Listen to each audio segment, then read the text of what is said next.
A paz seja convosco.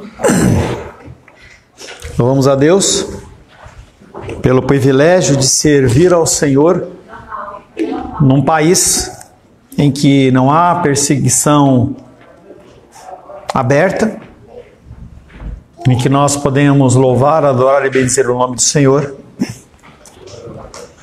em que nós temos a liberdade de ter uma igreja com toda sorte de comodidades, enquanto nossos irmãos ao redor do mundo sofrem e padecem sem essa liberdade. Estamos trabalhando dentro da Escola Bíblica Dominical com o tema ansiedade. O subtema, novo subtema, lidando com os problemáticos, lidando com as pessoas que são chatas, lidando com as pessoas que criam nos problemas. E a palavra de Deus tem sim coisas a falar a respeito dessas pessoas que são problemáticas. No último módulo nós vimos como os outros podem nos ajudar e como nós também podemos ajudar as pessoas na luta contra a ansiedade. Você ajudar o próximo faz com que você seja menos ansioso. Você tem os anjos à sua disposição para auxiliá-lo. Creio que talvez como eu, você tenha ficado impressionado ao notar quão preciosa é a comunhão com os irmãos. Enquanto você opta por ficar em casa e não ter comunhão com os irmãos, a palavra de Deus diz que é uma bênção e faz com que haja cura. Nesse módulo, nesse capítulo, nós vamos falar sobre a constatação de uma realidade, para que os cristãos, em momento algum, tenham a impressão de achar que a igreja é perfeita. Nós temos sido assistidos por algumas pessoas, e para algumas pessoas eu digo, falta apenas você ir para a igreja. E a pessoa, quando ela olha as chamadas das igrejas, fica parecendo que as igrejas elas são perfeitas. Vou começar pelo pastor, ele é perfeito.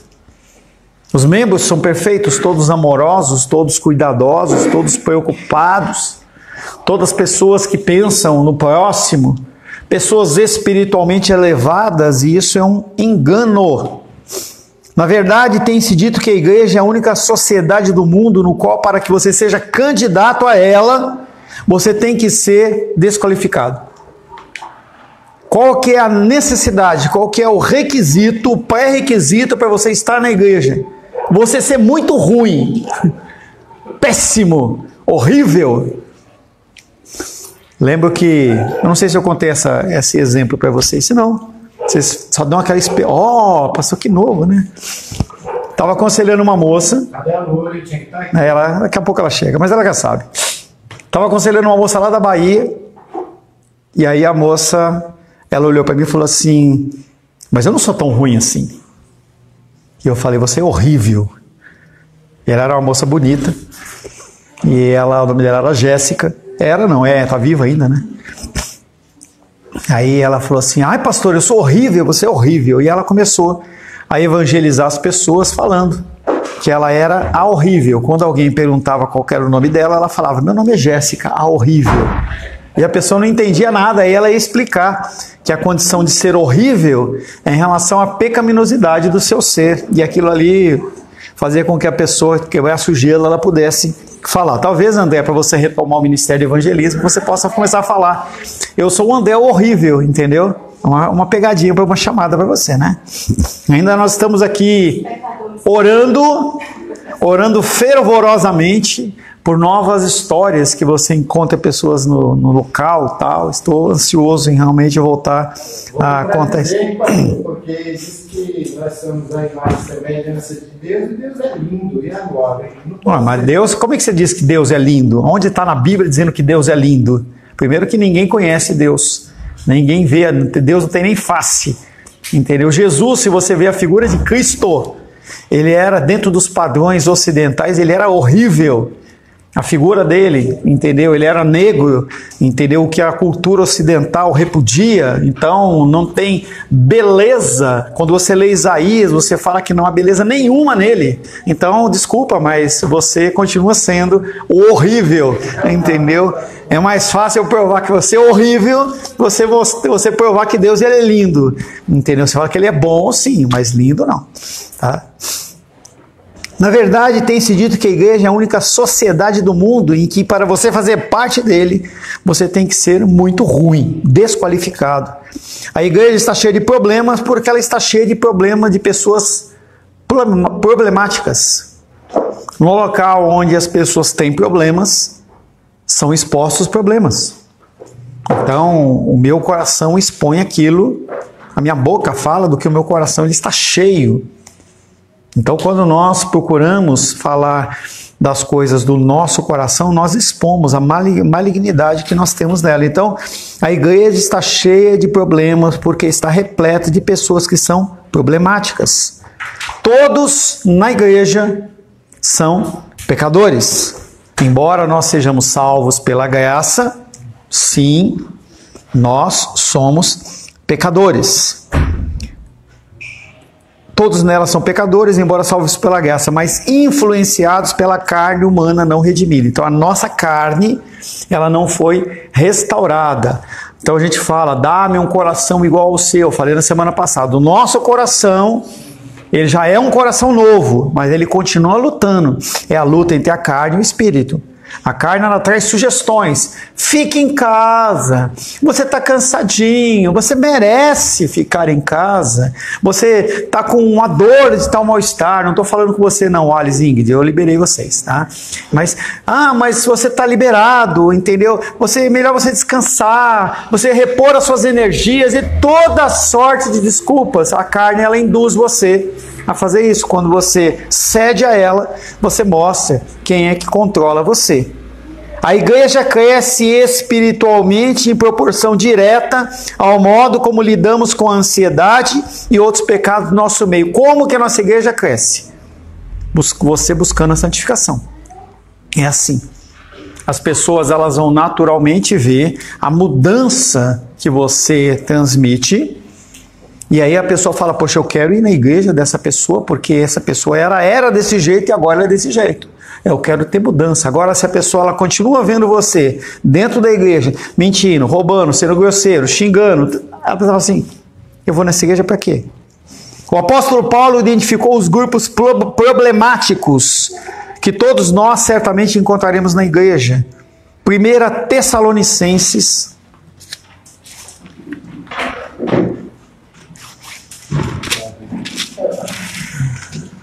1 Tessalonicenses capítulo 5, versos 14 e 15. Não presta atenção, né? Procurando. Se está procurando, sabe qual é, né? 1 Tessalonicenses 5, 14 e 15. Viu? Isso é comunhão. Muito obrigada. Exortamos também, irmãos, aqui admoesteis os submissos, consoleis os desanimados, ampareis os fracos e sejais longânimos para com todos. Evitai que alguém retribua a outrem mal por mal. Pelo contrário, segui sempre o bem entre vós e para com todos. Primeiro grupo, insubmissos. E aí nós temos em primeira monta o gênero. Você pode falar, todo mundo tá aí, né? Em primeiro grupo, dá uma risada, Dini, fica cara séria, hein? Não, você não, porque tá gravado aqui, a palavra leva, né? O grupo número 1 é dos insubmissos, que nós podemos chamar também de indóceis. Amor, por favor, dá uma pausa aí. Nunca estão dentro do padrão. Deixem para lá, é o slogan que cabe-lhes muito bem. Quando todos seguem em frente, eles estão indo para trás. seja por apatia ou rebeldia, eles caminham para o desleixo espiritual e não se interessam em aprender em servir. Pessoas que estão na igreja e são indóceis, elas não querem nenhum tipo de mudança na vida delas. Então deixa para lá, não vamos lidar com isso, não vamos trabalhar a respeito desse assunto, não vamos mexer com isso. Segundo grupo, que o apóstolo Paulo fala nesse texto, são os desanimados, ou os atribulados.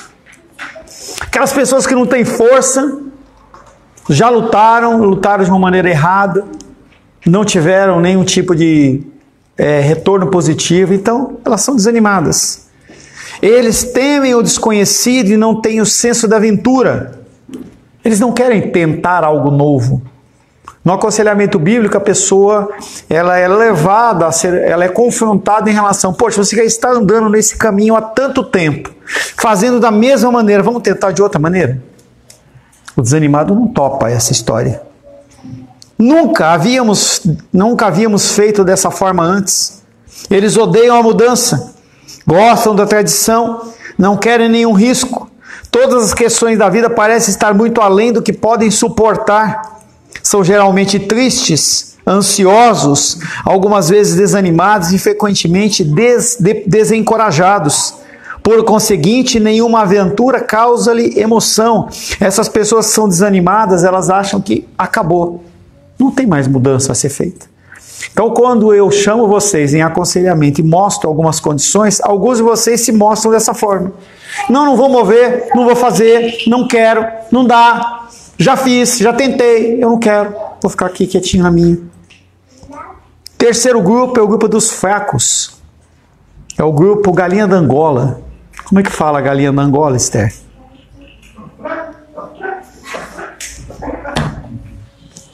Terceiro grupo é dos fracos. Esses cristãos são fracos espiritual e moralmente. Por que eles são fracos espiritualmente e moralmente? Porque eles não... O que eles não fazem para ser fracos? Não oram. E que mais? Não leem a palavra. Se você não ora e você não lê, você é uma pessoa que cada vez você é mais fraca. Porque é como se fosse uma coluna que ela é golpeada várias vezes. Se você não é uma coluna reforçada, o que acontece é a coluna ela cede. Então a pessoa ela se coloca como uma pessoa fraca. Em razão da sua frágil autodisciplina, eles tendem a cair continuamente nos mesmos erros e eles ficam desanimados. Eu olho e caio de novo. Se você é uma pessoa espiritualmente forte, você pode até cair no mesmo pecado várias vezes, mas você consegue se levantar. E cada vez, isso aí é uma dinâmica do casal, em que o casal tem uma discussão, tem uma dificuldade. Se ele está centrado na palavra, eles se levantam mais fortes. Eles não se levantam mais desgastados, eles se levantam mais fortes, cada vez mais. Cadê? Perdi. Em razão da sua frágil autodisciplina, eles tendem a cair continuamente nos mesmos erros. Raras vezes você os encontra firmes sobre os seus pés, sacudindo a poeira, porque inesperadamente estão de novo dentro do mesmo buraco. Acham difícil fazer a vontade de Deus com firmeza. Eles perturbam a si mesmos, a sua igreja, ao seu Senhor. Por isso requerem muita atenção. Essas pessoas que são fracas, elas estão sempre querendo o quê? Atenção. Sempre estão querendo ajuda em relação a alguma coisa. E não há problema em você pedir ajuda. O problema é você não mudar nunca. Você receber conselhos, receber direções e você optar sempre por agir segundo o seu coração. E você não mudar nunca. Então a gente viu, para ficar registrado na internet, que o nosso querido irmão André diz que vai trabalhar para que daqui a um curto prazo de tempo, ele disse que ele não vai trabalhar mais nos sábados e não vai trabalhar mais nos domingos. Eu nem sabia que ele estava trabalhando no domingo, né? Mas ele não vai trabalhar no sábado nem no domingo, para que ele possa ter um tempo de lazer e de qualidade com a família dele. Então fica registrado neste dia, nesta hora, 3 de agosto? 3 de agosto de 2025, às 11 horas, pontualmente, André faz esse compromisso. Inclusive ele falou que semana que vem, Dia dos Pais, ele estará conosco para comemorar este dia. Amém? Amém? Amém. Cuidado, hein? Se fazer voto de tolo, o cão, ele... Ixi, já começou. Quarto grupo. Pode ser chamado daqueles que são os enfadonhos, os chatos. Paulo nos ensinou a ser pacientes com todos os homens. E algumas pessoas são mais difíceis de você ser paciente que outras. Algumas pessoas que encontramos requerem um grau adicional de paciência. Você pode investir sua energia nelas e quando observa para ver quão próximas... Heloísa, por favor.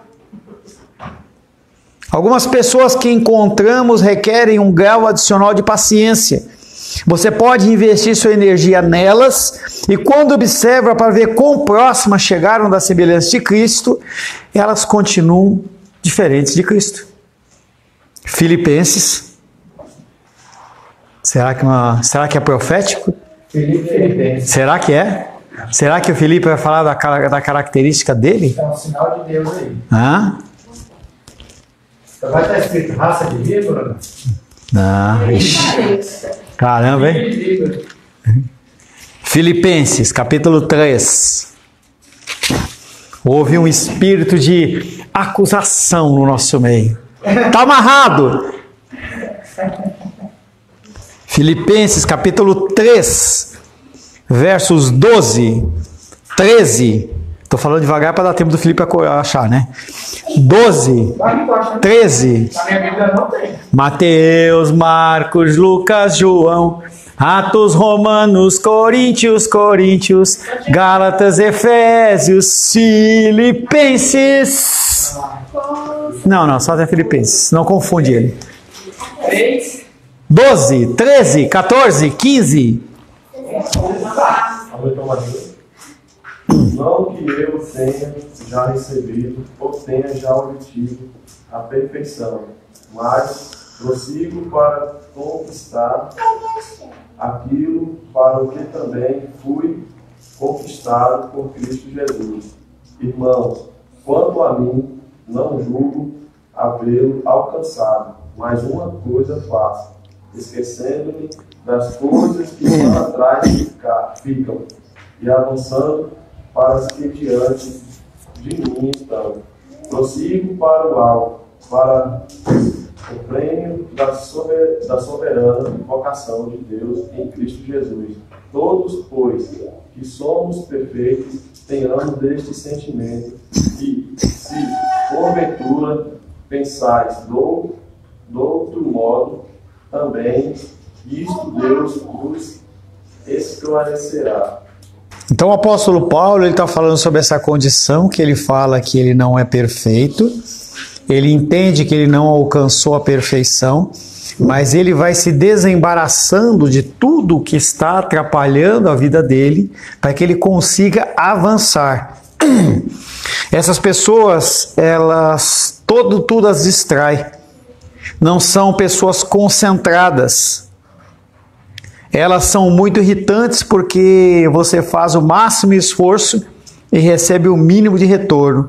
Elas não crescem num ritmo normal. Essas pessoas, mesmo assim, elas merecem a nossa paciência e que nós continuemos nos esforçando para ajudar essas pessoas a crescer e alcançar o alvo. Quinto grupo é o grupo que é totalmente iníquo, ou seja, são pecadores miseráveis que não vão se converter e vão para o inferno. Muito embora Paulo estivesse dirigindo aos cristãos, ele achou necessário dizer que há pessoas que também não vão serem convertidas. 1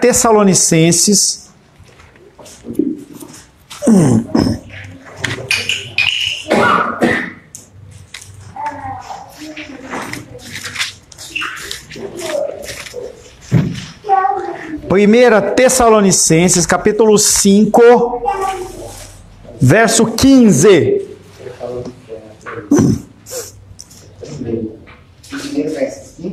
5,15. 1 Tessalonicenses 5,15.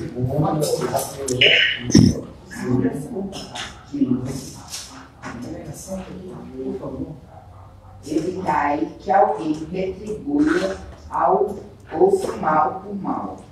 Pelo contrário, segui sempre o bem entre vós e para com todos. Evitai que alguém retribua outro mal por mal. Ou seja, existem pessoas dentro da igreja que vão retribuir mal com mal, retribuir mal ou retribuir bem com mal.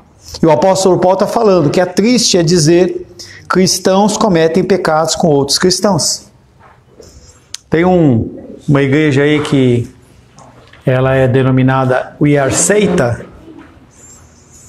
e uma moça, ela levantou algumas questões teológicas que estavam sendo colocado lá, e aí, em vez do pastor entrar em contato, se fosse necessário, para conversar com a pessoa, ela mandou uma comunicação extrajudicial para dizer para ela tirar o vídeo do YouTube, então ela ia ser processada. Ou seja, você está retribuindo aquilo que deveria ser uma correção, uma exortação, algo que fizesse com que a pessoa crescesse, com mal. Eles, que são aquelas pessoas que são iníquas, elas desfazem casamentos, roubam, fofocam, difamam, acusam falsamente. Se uma igreja quer crescer, deve então ministrar a todos os 5 grupos que nós falamos. Isso se aplica a mim, isso se aplica a você. Ir à igreja não é apenas aparecer no domingo de manhã. O Senhor deseja no sentido de ordenança, que você compreenda esses grupos de pessoas de modo que, muito mais do que estar entre eles, você possa usar os seus dons para que essas pessoas saiam desses grupos. Você tem que identificar dentro do corpo de Cristo pessoas que têm qualquer tipo de dificuldade, você possa ajudar com os seus dons.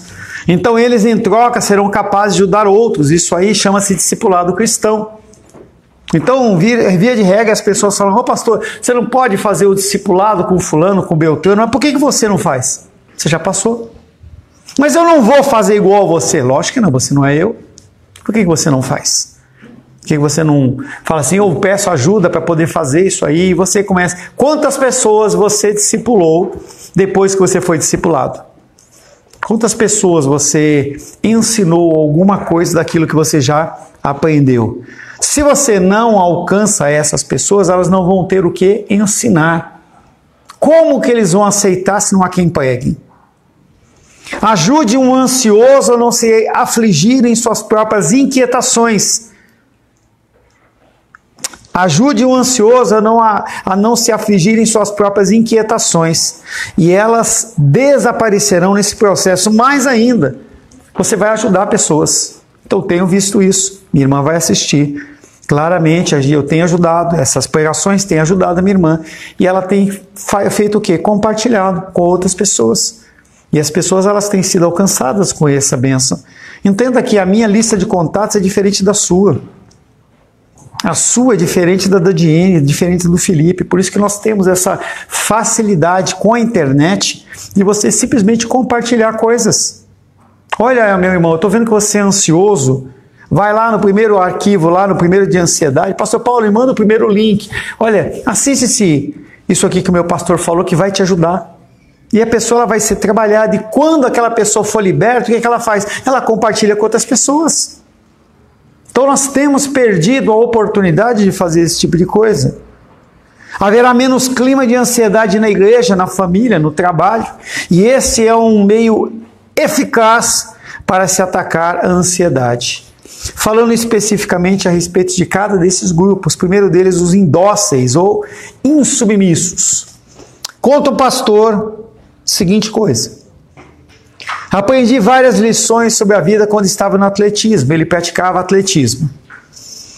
Uma delas é que os reservas, aquelas pessoas que não são colocadas para correr, mas ficam ali aguardando que alguém se machuque, alguma coisa para ele substituir, tendem a se tornar críticos. Ou seja, as pessoas que estão na igreja e não fazem nada, elas são as pessoas que criticam aquilo que está sendo feito.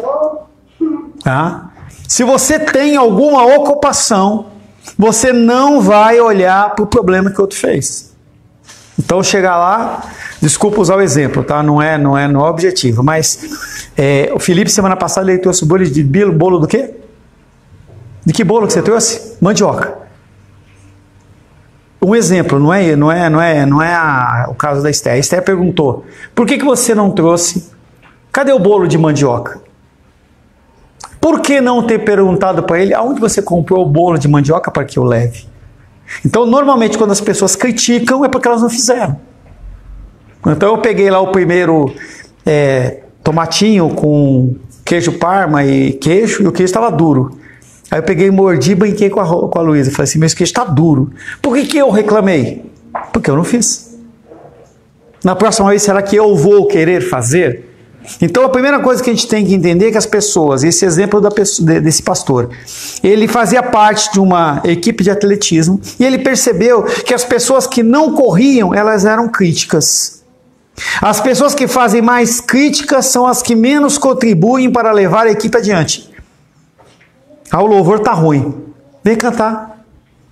Vem ensaiar. O louvor está desafinado. A palavra não está boa. Prepare uma palavra. O Alex, ele não está falando direito. Prepare você e fale assim: posso eu fazer a abertura hoje? Entenda que a gente vive numa comunidade de pessoas insatisfeitas. Está lá o teclado lá embaixo. Lá embaixo, sei lá onde que está. Pastor, quero estudar teclado. Estude, contribua. Não fica apenas falando e apontando. E aí ele fala assim: lembro-me de ter o privilégio de ser o primeiro corredor. Dentro de uma corrida de revezamento, é dividido em 4, 5 pessoas, e conforme elas vão correndo, elas vão passando o bastão para outra. Ele era o primeiro corredor. Isso significava que havia outros que não tinham sido escolhidos. Inicialmente, eles me incentivavam pensando que teriam ali a sua oportunidade. Como ela nunca chegava, começavam secretamente a desejar que eu quebrasse a perna. Quando viam que isso também não acontecia, criticavam a estupidez do treinador, que evidentemente não sabia reconhecer o talento quando estava diante de um. Finalmente começavam a torcer para outra equipe. Assim é a progressão do indócil. Você observa também muitas vezes dentro da igreja. Nossa igreja pequena, você vai ver que pessoas não fazem nada, não ajudam em nada, nem levantar a porta, nem pôr água, nada. E a pessoa está sempre fazendo um comentário. Sempre fazendo um comentário. Não compartilha os vídeos, mesmo a nossa igreja sendo pequena. Imagina uma igreja com 100 pessoas, com 500 pessoas, com 1000 pessoas. Isso multiplica-se. Porque as pessoas, elas não querem fazer nada, mas elas querem criticar aquilo que está sendo feito. Assim é a progressão do indócil. Você observa muitas vezes na igreja, não só na igreja, mas no trabalho, na escola, em tantos outros lugares. O jeito de se sentar no banco é provavelmente na ponta do assento, como se estivesse dependurado. É o primeiro a se levantar quando o culto termina. Tem pessoas que nem acabou o culto, o cara já está lá fora. Nem deu amém, o cara já está lá fora. Parece que está incomodado, mal-estar. Seja por apatia ou rebeldia, ele resiste a qualquer envolvimento. Reluta em ir além da mentalidade de um ouvinte, porque é muito cômodo a pessoa apenas acusar ou apontar o dedo. A coisa mais fácil que tem é olhar e falar assim: olha, isso não foi bem feito. Nossa, esse arranjo de flores aqui, ó. Por que não tem uma rosa? Por que não tem não sei o quê? Como é que você traz? Por que você não traz? Por que você não faz algo? Por que você não faz algo? A questão do indócil, do insubmisso é exatamente essa. Ele se reluta a ir além da mentalidade de um ouvinte. Como lidar com essas pessoas? As Escrituras dizem que devemos admoestar ou exortar aquele que é indócil. O termo grego usado significa chamar a atenção, levando em conta as consequências. Se você conhece cristãos que não estão cumprindo o seu dever, não estão usando os seus dons ou dando apoio para o progresso da equipe, caminhe ao seu lado e põe algum senso nas suas mentes. Identificou? O processo é de Mateus capítulo 13. Chama atenção no particular. Se corrigiu, tudo certo. Não se corrigiu, leva uma testemunha. Não se corrigiu, leva para a igreja. Não se corrigiu, não faz parte da comunhão da igreja. Nós temos muitas coisas a serem feitas. Já falei para vocês a questão do evangelismo. Uma vez por mês, e eu nem sei se mês passado aconteceu, o evangelismo. E o evangelismo não precisa ser aqui na região nossa. Você pode fazer o evangelismo onde você quiser. Vai no parque da cidade, vai em Santa Maria, onde você morar, faça lá, compre, vai lá e compra os panfletinhos, compra 20 folhetinhos. Carimba, um carimbo da igreja ou qualquer outra coisa, ou não carimba nada. Encontra nas pessoas e fala, entrega um folhetinho. Experimenta gastar 10 minutos do seu dia, da sua semana, para entregar 10 folhetinhos. É uma atitude, você está fazendo algo. É uma forma de você agir. Um meio de você exortar essas pessoas é falar delicadamente. Tenho notado que você não tem sido fiel em seu comparecimento, não está envolvido em nenhum ministério e tende a criticar a igreja. Compreenda que se continuar nesse caminho, haverá consequências espirituais e não acho que você as deseje, tampouco quer as experimentar. Então a pessoa está trazendo a identificação do problema, a pessoa ela tem um problema, você traz para ela que há consequências e que a pessoa tem que mudar a forma de agir dela. Tenho falado com vocês semana após semana, porque você não participa da reunião de oração de quarta-feira à noite às 8 horas da noite. Será que toda quarta-feira você está ocupado? Toda quarta-feira você precisa ir no mercado.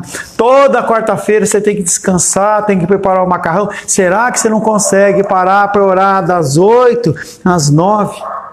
Por que não participa a igreja? Por que? Eu não entendo. Online, você está lá diante da câmera, você vai receber um tema, você ora. Como você faz aqui? Nem com câmera, nem sem câmera. Está lá, fecha a câmera. Tenho vergonha, pastor. Não quero, fecha a câmera. Participa, é uma forma, eu estou dando elementos para que você participe. Falo para você do alimento, da doação, falo para você, ajude de alguma maneira, faça algo. Essa advertência, ela tem que ser com emoção, sem emoção. Eu nunca fui lá nos Lençóis Maranhenses, ou lá na região lá do Carlos, lá, em que nas dunas a pessoa anda com o bug lá, e é com emoção ou sem emoção. Eu nunca andei nisso, mas nós temos que tentar de alguma maneira trazer essas pessoas à consciência, para que essas pessoas elas participem e façam coisas. Liga, olha, você já ligou para o fulano? Chama a pessoa à consciência daquilo que ela está deixando de fazer. Quando você ama realmente alguém, não hesita em adverti-lo. Eis como o apóstolo Paulo advertiu os presbíteros da igreja de Éfeso. Atos capítulo 20, verso 31. 31. Diz assim. 20:31. Portanto, vigiai, lembrando-vos de que por 3 anos, noite e dia, não cessei de admoestar com lágrimas a cada um. Então o apóstolo Paulo, ele estava falando com a igreja que por mais de 3 anos, dia e noite, ele estava fazendo o quê? Aconselhando, admoestando, chamando a atenção das pessoas. E ele fala que ele não fazia, ele fazia com lágrima, porque ele quer que aquela pessoa se converta, que ela mude a forma de agir dela. Certamente haverá mágoa nessa outra abordagem. Não quero que você continue nessa direção, porque Deus irá castigar a apatia e a rebeldia. Não é essa a abordagem é a abordagem do amor. Quando você ama realmente, você não deixa de adverti-lo. Eu não vacilo em fazer isso com Rosângela, com Luísa e com as pessoas que estão à nossa volta. Vira e mexe, eu ligo para você, chamo a tua atenção, porque você não participa, porque você não está fazendo isso, porque o meu objetivo é que você se corrija e que você possa estar o mais próximo de Deus o possível. Eu não faço por obrigação, mas porque não quero que vocês tenham de lidar com as consequências inevitáveis do desinteresse espiritual. Existem consequências. Eu não quero que vocês lidem com as consequências. Algumas pessoas eu falo assim, poxa, eu falei isso há tanto tempo atrás, se você tivesse já mudado, você já estaria tão mais avançado. Mas agora é o momento, vamos trabalhar a partir de agora. Desejo que eles e todos os outros da igreja conheçam a plenitude da bênção de Deus, não que eu conheça a plenitude da bênção de Deus. Eu estou caminhando, estou buscando essa plenitude. Eu quero conhecer e quero que você também conheça mais. Essa confrontação, ela é necessária. É uma demonstração de amor. O propósito de ir à igreja não é sentar-se e ficar olhando para a cabeça de alguém à sua frente. Trata-se de comunhão. É estar envolvido com a vida de outros irmãos crentes, incluindo aqueles que são o quê? Indóceis, aqueles que são impertinentes, aqueles que são insubmissos, aqueles que querem continuar. Heloísa, senta, por favor. Heloísa, senta, por favor. Senta aí na cadeirinha, senta na cadeirinha. Na frente da Manu, senta na frente da Manu, senta. Aí, isso aí, bonitinha, tá? O propósito de ir à igreja não é você sentar para você ficar apenas olhando a cabeça do outro que está na tua frente. E sim você começar a mudar o seu coração e servir aos outros. Servir. Porque quando você serve aos outros, você dá a oportunidade dessas pessoas crescerem. E quando elas crescem, elas influenciam positivamente outras pessoas. A igreja cristã, ela cresce desta forma. E quando eu falo igreja cristã, não é a nossa igreja. Gostaria que tivesse 30, 40, 50, tivéssemos essa dificuldade que não existe ainda. Mas se você começar a crescer espiritualmente, naturalmente o que vai acontecer? As pessoas elas vão querer seguir aquilo que você está fazendo. Já disse para você, funcionou com a minha irmã. Ela está lá compartilhando com as pessoas porque ela quer o quê? O bem dessas pessoas.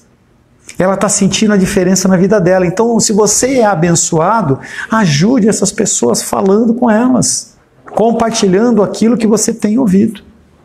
Amém, queridos? Amém. Senhor, em nome de Jesus, começamos hoje, Pai, a aprender a respeito daqueles que são difícil convivência.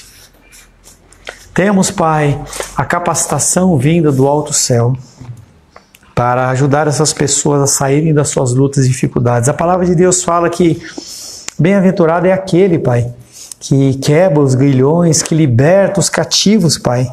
E nós temos a palavra dentro dos nossos corações.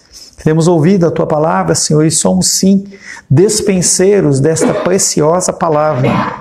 Pedimos que o Senhor, Pai, nos utilize, que o Senhor possa, Pai querido, fazer-nos crescer em estatura e graça, não apenas para que nós cresçamos, mas para que nós possamos alcançar outras pessoas através do Teu Evangelho. Oramos em nome de Jesus. Amém. Graças ao nosso bom, querido e amado Deus.